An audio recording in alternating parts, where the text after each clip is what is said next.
What's your name? Harmonie Marquise. And Harmony. How are you doing today? I'm doing pretty good. Yeah, pretty Ready good. to rumble. Ready to rumble? That's good. Is that quite your own expression? So, where are you from? I'm from Florida, Fort Lauderdale area, Central Florida, early on, and then I moved to Fort Lauderdale when I was just about to be 18. Oh, okay, cool. Started, and then on my 18th birthday, I became a stripper. A stripper. All right. Nice, nice. How was it like growing up in the small town outside of Fort Lauderdale? Well, it was, so where I was growing up is super suburban and country, so definitely different. And I had moved from Anchorage to Florida, so it was also like a bit of a culture shock because it was like extreme cold climate, hot sunny weather. So. Oh, really? How was Anchorage? Anchorage was dope. Lots Really? of wildlife. I like it's very much like California with the mountains and everything like that, but just way more wildlife, way more hands-on with the extreme sports. And I always loved playing in the snow until it got like deep in the winter. Then it's blizzards, and yeah, you stay inside for all that. How does caribou taste like?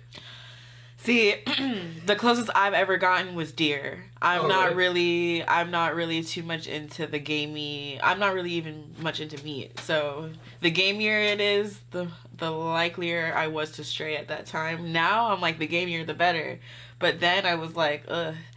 I had duck, deer, and my brother tried caribou, but I was never ballsy enough. Really? Yeah. Weren't into that caribou life. No. Okay. Then I felt bad. You felt bad? It's like, they're so cute.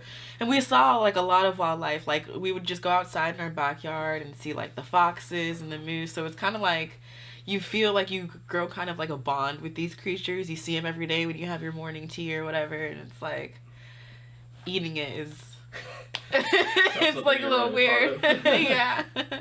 Okay, that's fair enough. I've seen a bunch of stuff on Alaska, things like that, and I just had to ask, what's up with the caribou? It seems like something that... No, it's like huge stable. out there, yeah. That and the fishing, the salmon especially, that stuff out there is good. Nothing, like the salmon I have now, nothing beats fresh caught fish straight from like the lakes and stuff out there. Okay, so wait, are you originally from Anchorage? Yeah, I lived there like the first half of my childhood, and then we moved to Florida like 01. So like, this is just way too fucking cold. Just like, what's the hottest So place I'm not really sure what prompted the move. I was young. I just remember that I did not like the decision, and then I remember getting to Florida and being like, what the hell is this? What is sweat? What? Like, I was just like, why are we here? Can we go back? And my view still hasn't changed after 11 or so years. Wow. So have you been back ever since? I haven't, but each time I come to Cali, I lean more and more towards visiting my family out there. So the next time I come to LA, I'll definitely be trying to make a trip out there. Okay. Do you think it would be like, if you went back there, you would kind of ruin like, if you went back there and it sucked, you think it would kind of ruin some childhood memories of that? Not at all. I feel like if I went back there, I would enjoy it more. One, because I'm an adult, I can make my own decisions. I can kind of do what I want now. The things that maybe we couldn't do before because we were too young, or, financially maybe we're able to do before, and now I'm like, I got it. So, and then a lot of my family out there, they're very adventurous. They own like snowmobiles and like all kinds of crazy things. So like I could literally just hit one of them up and be like, yo, let me rent that ATV real quick, and then I want to go shooting out there. It's a little bit a different dynamic, from shooting in the country to shooting like in the Northwest, where it's like cold climates, different animals. I don't know, it's different. Okay. Did you ever go? I think I would enjoy it more for sure, though. Did you ever go like hunting, or did you just kind of target practice when you shoot? I'm more of a target practice kind of person, just Okay. because I'm really into hand-eye coordination. I played a lot of instruments growing up, a lot of sports. So for me, it would be more of like how much of a badass am I, as opposed to let me kill something. Like. Okay, fair enough. Yeah. are you like super duper into guns, or you kind of just Not of a hobby? super kind of duper into guns, just like a lot of my uncles are. So Okay, I cool. just like they would like when I was younger. I remember going to some gun ranges with my uncles and like shooting the shit every once in a while. So now it's just like I wouldn't mind, relieving some stress maybe, shooting a couple cans. Okay, and do you have like a specific kind of favorite gun at all? Um, I've only experienced a shotgun, and I can't remember. I want to say a 38. It was a smaller gun for sure, and I can't lie. The where my bullet landed, I don't know. Don't run up on me. So definitely,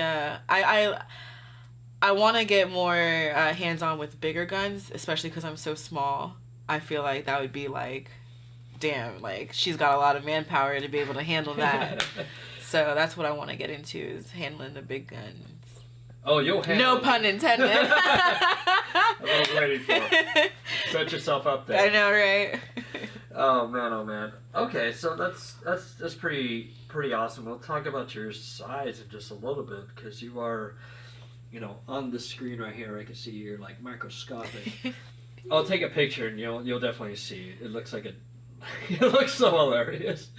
Because that's a regular size couch. Yeah, it is. Whomever's watching, like, this is a small, regular couch. He is just a tiny human being in general, which is good. And shooting guns, there are guns the size of you. Yeah. I've come across quite a few. Yeah, there's some 50 cal tank rifle snipers. I don't want to specifically say the brand, but they're very popular on the internet video websites. Okay. All right, so so you're 4'11". Yes. And how much do you weigh? Last time I checked, 105 pounds. 105 pounds, and that's she's got some guns on her. I work out.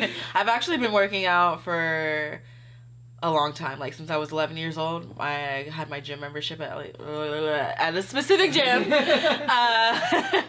I was super dedicated because at the time I was super into sports. So between the basketball, the football, and then just having that like strengthening and endurance kind of thing going on, I was like, when my mom went to the gym, I was like, yo, sign me up. I want to be there too. And I kind of just never looked back. And then when I moved to South Florida, there was like a year or so where I wasn't really working out that much, but I was dancing. So it was always like, always active, always had the 4-pack or whatever. And my V-cut's coming back. So now I'm like, yes, it's all paying off. I used to have like a super, super cut V-cut back in high school. Yeah. And I became an adult and I was like, what's happening? And they're like, oh, you're changing and stress. And I was like, no, bring it back. So this past year or so, I lost like 30 pounds.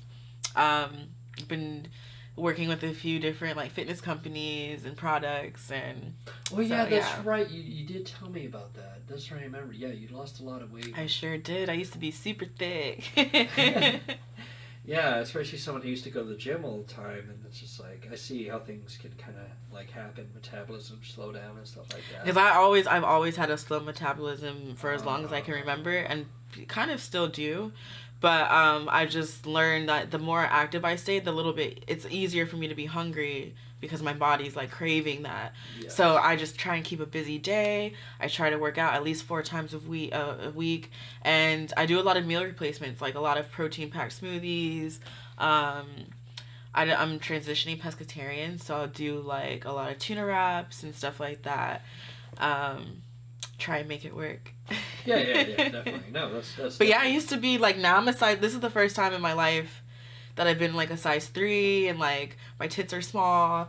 Like before, I was a 34 double D. I wore a size 7, 9 in pants. Like I had a donk. Like, and now I'm like tiny Harmonie.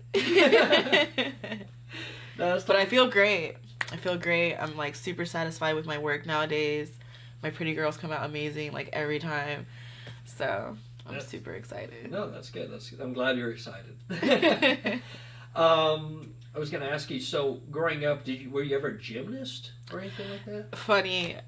Before I started dancing, which is when I was about 5, 6, I started gymnastics when I was 4, um, and it almost stopped as soon as I started, with a brief pickup back in middle school, but it was fun. That's why even now, even though like I'm more accident prone today, I still have good balance, still have good core strength, um, still able to do a couple of moves. The furthest I ever got was to be able to do like cartwheels and stuff like on the beams, like on the balance beams and stuff like that, which is a feat in itself because it's just a slim little bar, you know. But then it was right before we moved to Florida, so we just kind of switched things up. I focused more on piano and dance, and yeah. Okay, that's pretty cool. What is your shoe size? It depends. Usually in sneakers, it's like a 5 in men's or kids, and sometimes a 7 wide in women's, depending on the brand. But usually it's a 5 in men's because I get like a lot of sporty shoes. So yeah. Okay, well you still have tiny feet. Yeah. That's cool. So let's talk a little bit about music here. So how long have you been playing piano? The first time I started playing piano, I was 4, and then once again moved to Florida, kind of whatever. Picked it back up in middle school for another year or 2. Actually, no, in high school for another year. In middle school, I played the oboe the first year. That's the one that looks like a bong, right? It looks looks like a clarinet, but with a reed sticking out. Okay, what is the one where it's like super long? That is the I know what you're talking about. Yeah, it looks like it's the same music family. Bassoon. Is it the bassoon? Yes. I'm gonna have to look that up. Yeah. I could be wrong, but it's somewhere along those lines. And I really wanted to play it, but she was like, absolutely not. So because what happened was we had to do these auditions, and they kind of try every little reed and mouthpiece on you to see what you play best, and then they test you with percussion. So I tried everything, but when she got to the flute, she was like, oh my goodness. And apparently, because my embouchure was so perfect and I was blowing with such ease, she like ran into her office, dug into like a bunch of boxes, and like pulled out this tiny weird little reed and like stuck it in my mouth, and she was like, go like this and blow. And I did it, and she was like, freaking out. And apparently the oboe is like one of the hardest instruments to play, and 2, it takes a lot of wind power. Like I used to get migraines after my concerts, and I would have to pop to like ibuprofen or something afterwards, like calm my headache down, because I'm using all my lung power. My face is like this the whole time, like in this weird like position, and I'm like constantly having to keep the airflow. So, but she was like, it's one of the hardest instruments in the world to play, and she was like, if you continue this, you could get a scholarship. So I was like, oh man, the pressure. And it was interesting to have that under my belt and to be able to say that, you know, people in the music industry, you know, to be able to say that, yeah, I played the oboe at one time, you know, they're like, wow, you know, might as well say I'm playing the violin or something, because it's more or less the same stature of. Oh, so it's really like very difficult. Yeah. So I was super, super proud. But then, like I said, just the migraines after concerts, I was like, let me check out that flute. And I loved the flute. It was a little bit easier. And I have tiny fingers, so it was a little bit easier for me to reach certain keys as well. So I had a lot of fun with that. My favorite piece was like a melancholy kind of piece. And I played it on all 3 instruments because it was really my favorite. Okay, so did you mainly stick to kind of classical kind of stuff? Or? Yes, a lot of classical. Okay. I wanted to kind of get into jazz, a little Okay. bit and stuff like that, but I kind of just fizzled out of the music scene before I could really venture any further. But hopefully, one of these days, Did pick it you back up as a hobby. have you heard of a I think it's called a desi flute. Isn't it like a smaller version? It's a Chinese flute with what makes it so special. It's a wooden flute, of course. Mm. Um, it has a piece of wax paper over the one of the holes, the output. I don't know what they call it on a flute, but and it just has a very distinct kind of sound of it. And it's if you ever played a wooden flute before, it's easy to translate to another flute. Another wooden flute, the only difference is it just has a different sound. Right. Yeah, I mean, I was just wondering randomly.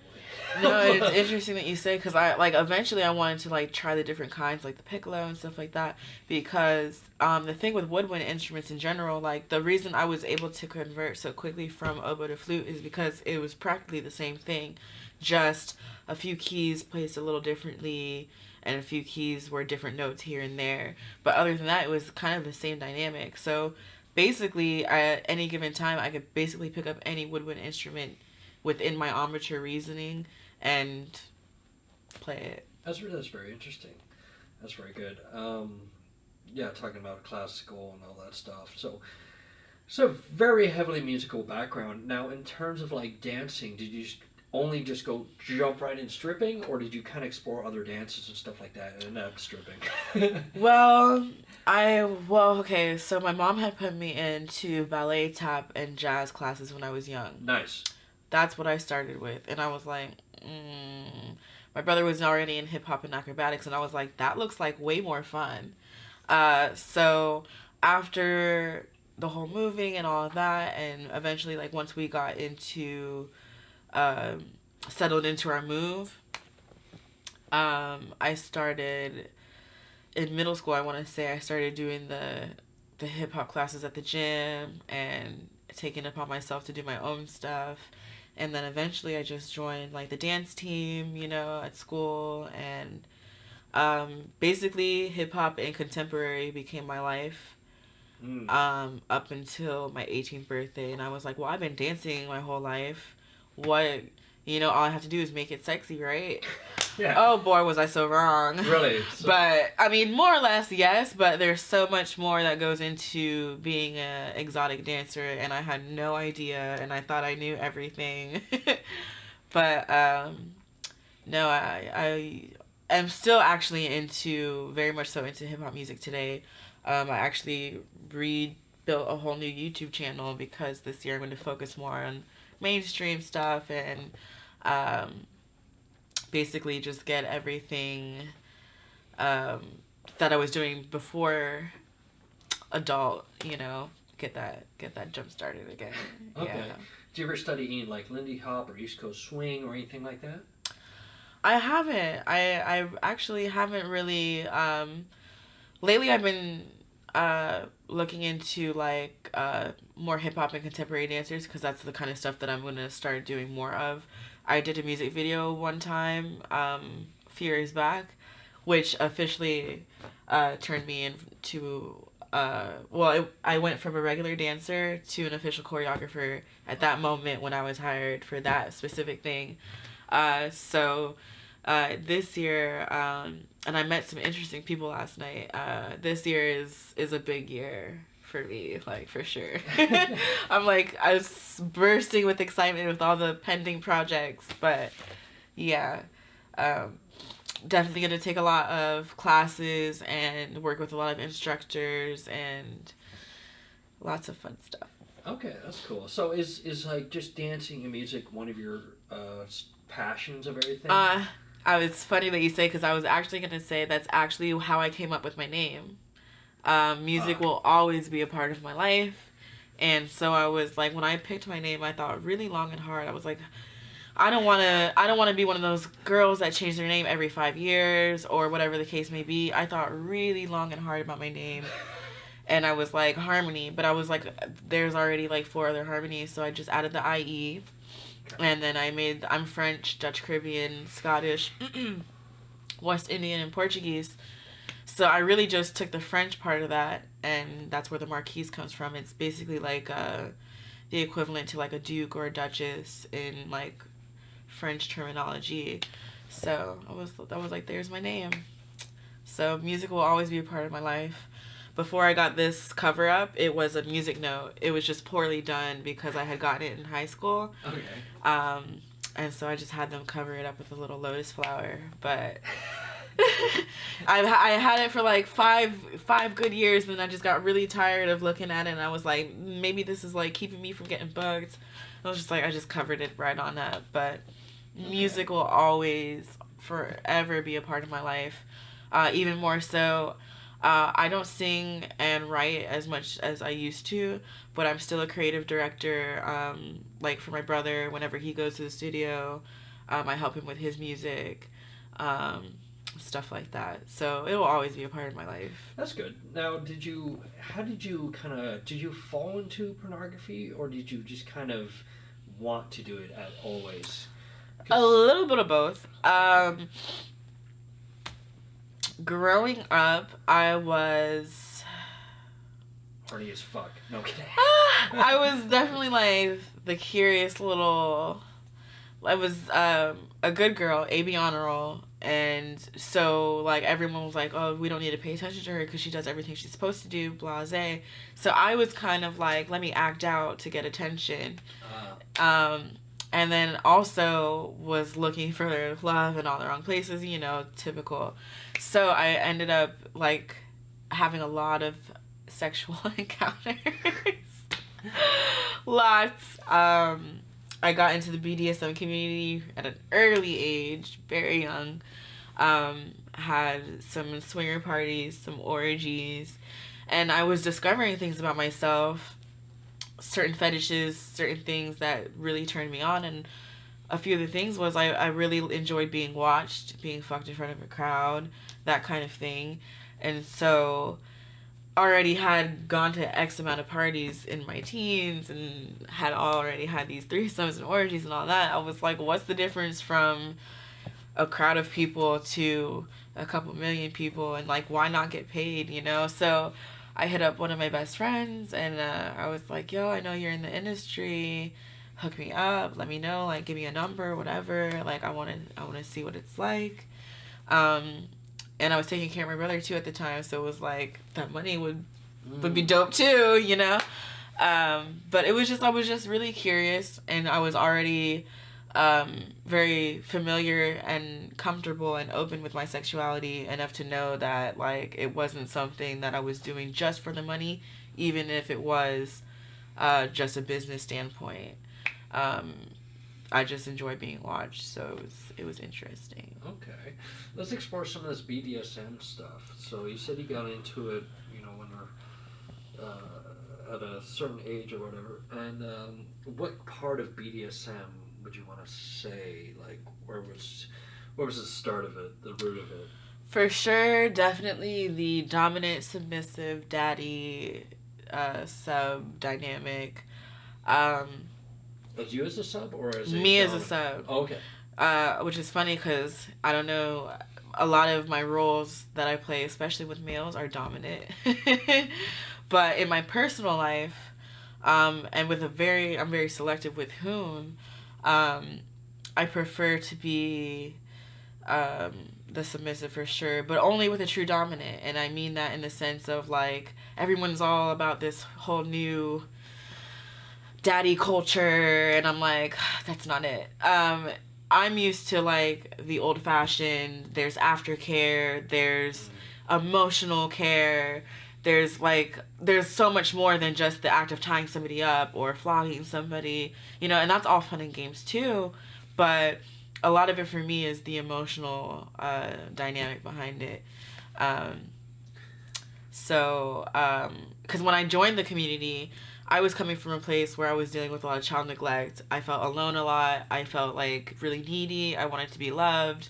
And I found in that community, it was easy to find those things without actually being in a physical relationship or being in love with somebody or being married to somebody. You could still find someone to put you first and care for you and all of these things that you typically don't have or see in your regular life, and it was just different for me. And I just found myself craving more and more, and trying different things with different dominants. And I also learned that even though all dominants have the same core values, they are very much so different. No two dominants are the same, even including myself. So it got to the point to where eventually I started doing dominant training, because I feel like to be a true sub, a good sub, you have to kind of know a little bit of the dominant standpoint too. So that's originally why I started training, and then I was like, I want more control of my life, and especially my sex life, and I found it was a little bit easier to do those things when you start the conversation with, I am a female dominant. So they are not like trying to run game on you. They're not trying to make things their way. No, it's my way or no way. My way or the highway. So another reason that I really got into the whole dominant training and doing those kind of things. Now with females, especially filming, I'm a switch. So I could be dominant, I could be submissive, whatever. With males, certain males I work with, I just know like I'm gonna have to be submissive, but I'm okay with that because I know they are true dominants. But other than that, I will like be like, absolutely not. I'm going to be the dominant, or you're not gonna hire me. Yeah. So just for the viewers at home, let's kind of discuss a little bit. Define aftercare, because a lot of people are not sure about it or not aware of it. After you have this like super rough sex and all this kind of fun and games kind of things, there's some aftercare. So can you explain us a little bit of aftercare? So aftercare, more or less, for what I've personally experienced, is both mental and physical. It's the dominant, whether male or female, making sure you as a submissive are mentally sound. Are you okay? Are you in the right headspace? They're cleaning you up afterwards. They're making sure you're okay. They're tending to your bruises or whatever you may have encumbered along the way. So it's very different from vanilla sex and just, you have sex with a person and they may or may not clean you up, or you kind of just grab the rag and it's just like, okay, now we're going to sleep or we're going to grab food or whatever. But with a dominant submissive standpoint in the aftercare dynamic, that person's there with you. How are you feeling? Do you need anything? Okay. Let me grab some ice for these bruises so you don't swell up. Let me grab you some Advil. Very attentive and making sure that you're going to come back. Yeah, absolutely. Yeah. Okay, fair enough. So you talked about your sexual adventures. What's one of the craziest places you had sex? I've had a few. I've done some things in school, in the bathroom of a bank. What else? The bathroom in a bank, how does that work? So I was actually going into a specific bank to open an account. I was 18, and my significant other at the time, I was trying to get him, he was very vanilla, and I was trying to kind of like get him into... Trying to corrupt him. Yeah, I was like, come to the dark side, have a little fun with me. So I was basically trying to get him, I'm a nudist as well, so I was like, be comfortable in your own skin, let's do more public stuff. And so I was just minding my own business. I really didn't need to use the bathroom. And he was like, why don't we just... I was like, let me find out. Like, who's this? Normally I'm the one with all the crazy ideas. And so he kind of just pulled me into the bathroom. And I was like, okay. And we just did a quick little 15-minute quickie. And then we went back downstairs and I opened my bank account. Yep, all ruffled and how's it going? Yeah. Oh, geez. And do you have any other crazy places you've done things? Did you ever have sex in the snow? No, you would have been no. Okay, never mind. On the beach. How about? I'm definitely on the beach. Okay. For sure, it's kind of a given if you lived in Florida for a certain amount of time. Especially there's a nude beach. Called Holliver Beach, and if I don't do stuff like in like where the certain rocks are placed, like when the sun's going down, I'll kind of do stuff like in the parking garage or something frisky. I don't know. Okay. Do you have a favorite place you like to have sex Oh. besides a wet couch? Definitely. I do enjoy. Standing on a hammock. I kind of, well, I was gonna say I enjoy like dungeons or Dungeons. dungeon like playrooms that maybe couples have in their homes to where it's like I can kind of be like in a spotlight setting but still be comfortable, and there's room to maneuver and do crazy positions that most normal people wouldn't do. Just All right. Okay. basically. Okay. I do enjoy to get into the fetishes that I discovered that I enjoy. One of the first ones I discovered was candle wax and ice. Nice. It's one of my favorites, and it looks really good photographed. I found. Cropped. I love being cropped, flogged. Paddle not so much. I do enjoy certain rope bondage, usually with certain types of rope, but whatever, usually. And I did play a little bit with like the electro pulsing and stuff like that. That was fun to an extent until it got to my nipples, and I was like, no fun, no fun there. I had some dominants that I played with for a while, and they were super into clothespins and clamps, and certain clamps I was with, not so much like the clothespins, especially not on my nipples. That was kind of painful, but whatever, we made it work. Definitely not into like the whole pinching, grabbing. I don't know, it was weird for me, but Are you into like choking? yeah, I love being manhandled to an extent. Like, I'm kind of like, put me in my place, but like also like, what place is that? You know, kind of thing. So it's it's also a power struggle within myself at times. It's like, because at heart I'm a true submissive, but I'm also an alpha female.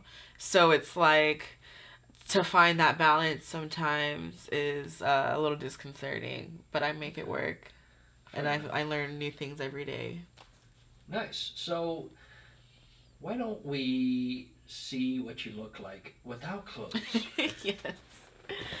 Um, Let's do it. Go ahead and stand up. It's okay. You're super tiny. Tiny, tiny. That's okay. You know that already. You're Yeah, proud of your no, I've been tininess. this height since 4th grade. It's never gonna change. Wow, Actually, never grew. it is gonna change. It's gonna As I change. get older, it's gonna be like just getting shorter and shorter. It's like, hey, be 4'3" any day now. Oh, jeez.